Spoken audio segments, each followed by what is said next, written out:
Hello friends, welcome YouTube channel में आपका स्वागत है। फिर से मैं एक नए वीडियो के साथ आ चुके हैं। बहुत ही शानदार जो अपडेट है वो आप सभी को मैं यहाँ पर देने वाला हूँ, यानी कि सीएचओ से रिलेटेड यहाँ पर जो बड़ी अपडेट है वो निकल कर आ रही है। उसी के बारे में यहाँ पर जो चर्चा है वो आप सभी के साथ करूंगा। राष्ट्रीय स्वास्थ्य मिशन एमपी, यानी कि एमपी सीएचओ से रिलेटेड और साथ में जो ऑल ओवर इंडिया की जो सीएचओ है उनसे रिलेटेड जो पीबीआई और टीबीआई का जो मैटर है वो यहाँ पर जारी किया गया है। और उस लेटर के अंदर जो आपको मैं बता दूं कि यहाँ पर दो भागों के अंदर डिवाइडेशन कर दिया गया है। सबसे इंपॉर्टेंट चीज मैं आपको बता दूं कि जो परमानेंट कैडर है उसका विभाग अलग, वहां पर उसको उसकी वेतन है, उसका पीबीआई है वो अलग थोड़ा डिफरेंट कर दिया गया है। और जो संविदा पर जो सीएचओ है उसका वहां पर वेतन थोड़ा डिफरेंस कर दिया गया है। साथ में जो सारे मापदंड है वही भी यहाँ पर बताए गए हैं, ठीक है। और आपकी जो परमानेंट की जो चीजें हैं वो भी यहाँ पर बताई गई हैं कि क्या भविष्य में जो संविदा पर जो कर्मचारी हैं वो परमानेंट होंगे या नहीं होंगे, जो संविदा सीएचओ हैं वो परमानेंट आगे नहीं होंगे, इन सारी चीजों के बारे में यहाँ पर जो अपडेट है साथ में आप सभी को यहाँ पर देने वाला हूँ।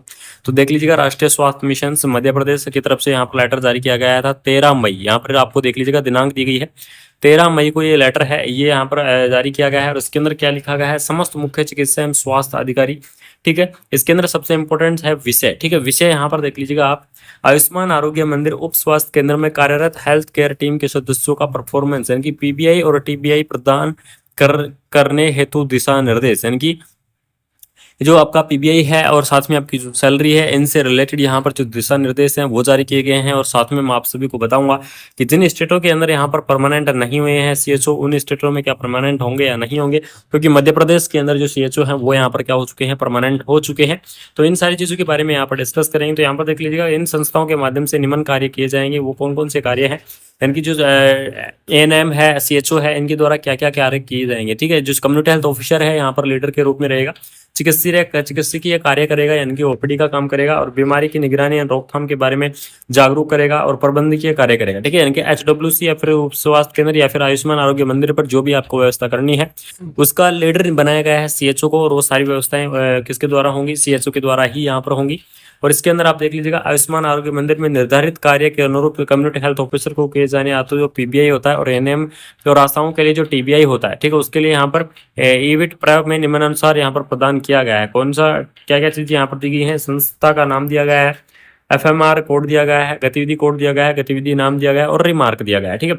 आम एचडब्ल्यूसी एससी के लिए तो आपको कम्युनिटी हेल्थ ऑफिसर्स, और आम एचडब्ल्यूसी के लिए आपको एएनएम और आशाओं के लिए, ठीक है। यानी कि टीबीआई आप सभी को पता है, टीबीआई किसको मिलता है, आशाओं को मिलता है। और पीबीआई किसको मिलता है, सीएचओ को मिलता है, ठीक है।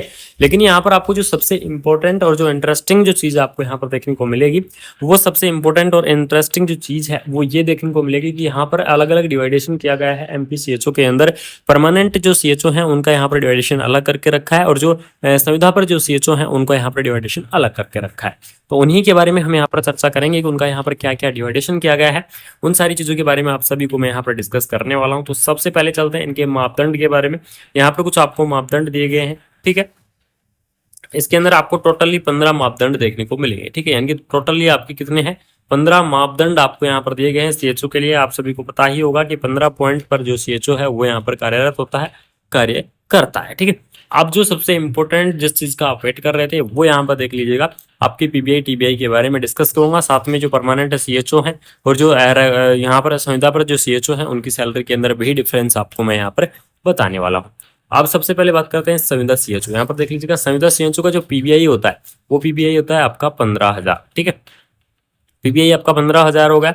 बाकी आपकी 25,000 आपकी क्या होगी, सैलरी होगी, ठीक है। ये तो हो गया संविदा का जो सीएचओ है। उसके बाद में देख लीजिएगा नियमित सीएचओ, यानी कि जो परमानेंट सीएचओ है, परमानेंट सीएचओ का पीबीआई कितना होगा, 7500 रुपए। 7500 रुपए क्या होगा, उनका पीबीआई होगा। और साथ में बाकी आपके जो 7500 रुपए हैं वो ऐड हो चुके हैं आपका सैलरी के अंदर, यानी कि आपकी सैलरी होगी 32,000 प्लस। 32,000 प्लस जो नियमित सीएचओ है, रेगुलर सीएचओ है, उनकी सैलरी 32,000 प्लस हो चुकी है और उसका पीबीआई 7500 रहेगा। संविदा कर्मचारियों के अंदर या फिर जो संविदा सीएचओ है उनकी सैलरी तो आपकी 25,000 रहेगी और आपका जो पीबीआई है वो आपका 15,000 रुपए यहाँ पर देखने को मिलेगा। उसके बाद में यहाँ पर देख लीजिएगा बहुउद्देशीय कार्यकर्ता, यानी कि जो एएनएम है एएनएम को आपको पीबीआई 1500 रुपये पर मंथ के हिसाब से मिलता है और अधिकतम यहाँ पर 2 सदस्य हो सकते हैं, यानी कि 3000 रुपये आपको अधिकतम यहाँ पर दिए जा सकते हैं एक सेंटर के ऊपर। यानी कि ये एक सेंटर का आपका डाटा दिया गया है। उसके बाद आशाओं को यहाँ पर 1000 रुपये मिलते हैं और आशाओं को एक सेंटर पर अधिकतम 5 सदस्यों को दिया जा सकता है, यानी कि 5000 रुपये, यानी कि 5 आशाएं आपके एक सेंटर पर होनी चाहिए। उसके बाद यहाँ पर देख लीजिएगा आपको पीबीआई और टीबीआई, ठीक है, हर महीने की 5 तारीख को यहाँ पर क्लेम करना है। ये यहाँ पर स्पष्ट आदेश दे दिया गया है शासन की तरफ से, यानी कि सरकार की तरफ से, कि आपको 5 तारीख को अपना जो पीबीआई है उसको आपको क्लेम करना पड़ेगा और आगामी 30 तारीख, यानी कि जैसे मान लीजिएगा एक महीने की 1 तारीख को आपका जो पोर्टल है पीबीआई टीबीआई का, वो पोर्टल ओपन हुआ और वो फिर उसी महीने की 30 तारीख तक ही रहेगा, उसके बाद में बंद हो जाएगा। तो आप वहां पर अगले महीने का पीबीआई इंसेंटिव नहीं भर सकते। इसलिए यहाँ पर सरकार ने स्पष्ट आदेश दिया है कि 5 तारीख तक आपको जो अपना पीबीआई है वो आपको क्लियरली वहां पर क्लेम करना है, यानी कि आपको भरना है, ठीक है। उसके बाद में यहाँ पर देख लीजिएगा कुछ इंपॉर्टेंट इंस्ट्रक्शंस भी यहाँ पर दिए गए हैं कि कम्युनिटी हेल्थ ऑफिसर द्वारा संबंधित पोर्टल पर स्क्रीनशॉट एमपी आरोग्य पोर्टल पर भी अपलोड करने, यानी कि फोटोज भी आपको यहाँ पर अपलोड करनी पड़ेंगी। ये सीएचओ के से रिलेटेड यहाँ पर अपडेट है, क्योंकि आपके लिए बहुत ही इंपॉर्टेंट आप जो अपडेट है वो होने वाली है। हाल ही में यहाँ पर लेटर जारी किया गया है, 13 मई का आपका क्या है लेटर है, तो ये आपके लिए बड़ी इंपॉर्टेंट रहने वाली है। तो सभी साथियों से निवेदन करूंगा जो भी यहाँ पर वीडियो को देख रहा है वो वीडियो को लास्ट तक जरूर देखता रहे, क्योंकि वैकेंसियां बहुत आने वाली हैं सीएचओ के अंदर। अभी भी आपको मैं बता दूं बीच के अंदर टोटली कितनी वैकेंसियां आने वाली हैं। बिहार सीएचओ की वैकेंसी आएगी, आप सभी को बता दूं। एमपी सीएचओ की वैकेंसी आपको देखने को मिलेगी, यूपी सीएचओ की वैकेंसी भी आपको देखने को मिलेगी, क्योंकि एक भर्ती पेंडिंग चल रही है, तो आपको नई भर्ती जरूर आपको यूपी सीएचओ के अंदर देखने को मिलेगी। उसके बाद में आपको 1-2 स्टेट और हैं, वहां से भी आपको जो सीएचओ की पोस्ट है वो आपको देखने को मिल जाएंगी। तो आपके लिए ये वीडियो है ये इंपॉर्टेंट होने वाली है, क्योंकि यहाँ पर आपको बताया जाएगा कि आपको जो सीएचओ के वर्क हैं वो किस प्रकार से रहने वाले हैं, और जहां पर परमानेंट कर दिए कैंडिडेटों के लिए उनके वहां पर क्या सैलरी है वो आप अलग अलग स्टेट के अंदर यहाँ पर अलग अलग डिवाइडेशन किया गया है, ठीक है। तो कुछ जो इंपॉर्टेंट पॉइंट हैं इनके बारे में आपको यहाँ पर डिस्कस करके बता देता हूँ कि मासिक रूप से कम्युनिटी हेल्थ ऑफिसर द्वारा पीबीआई और टीबीआई का जो क्लेम है वो आयुष्मान आरोग्य मंदिर के पोर्टल पर करना होगा। आगामी 10 दिवस के अंदर आपको पोर्टल पर सीएचओ के द्वारा भरे गए डाटा का निरीक्षण यानी कि परीक्षण करना होगा, ठीक है।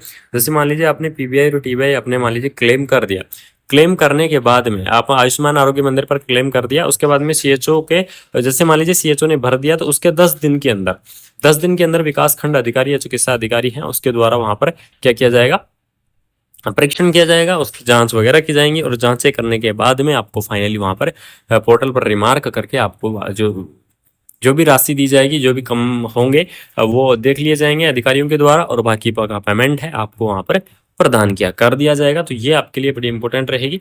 उसके बाद हम देख लीजिएगा विकासखंड अधिकारी द्वारा स्वीकृति के 7 दिन के अंदर आपको यहाँ पर क्या करना पड़ेगा, भुगतान अनिवार्य रूप से कराए जाने की समस्त जिम्मेदारी आपको सौंपनी होगी, यानी कि जैसे ही विकासखंड अधिकारी के द्वारा निरीक्षण कर लिया जाएगा उसके 7 दिन बाद आपको पेमेंट कर दिया जाएगा। 7 दिन के अंदर अंदर आपको वहां पर पेमेंट कर दिया जाएगा। उसके बाद में कुछ कार्य दायित्व भी आपको यहाँ पर दिए गए हैं, पीबीआई और टीबीआई से संबंधित यहाँ पर कुछ कार्य दायित्व आपको दिए गए हैं, तो उसके बारे में भी हम यहाँ पर चर्चा कर लेते हैं कि कम्युनिटी हेल्थ ऑफिसर का जो पीबीआई और टीबीआई है 5 तारीख को, हर 5 तारीख को आपका भरे जाएगा, 30 तारीख तक आपका पोर्टल ओपन रहेगा, ठीक है, और आपको क्लेम नहीं किया जा सकता, ठीक है। उसके बाद में अगर आप क्लेम करना चाहेंगे 30 तारीख के बाद में, तो आप उस महीने का क्लेम नहीं कर पाएंगे। इसलिए सभी सीएचओ से रिलेटेड मैं आपको बता देता हूँ, सभी से की गाइडलाइन यहाँ पर इस चैनल के माध्यम से आपको मिलती रहेंगी कि कौन से स्टेट के अंदर सीएचओ की क्या नई गाइडलाइन आई है। तो आप इस चैनल को बिल्कुल जरूर से फॉलो कर लीजिएगा, क्योंकि आपको सारी अपडेट मैं आपको यहाँ पर देने वाला हूँ। और यहाँ पर ओपीडी की संख्या भी बताई गई है, देख लीजिएगा। 1000 की जनसंख्या पर आपको 80 ओपीडी यहाँ पर करनी है, यहाँ पर लिखा हुआ है एक अनुमानित।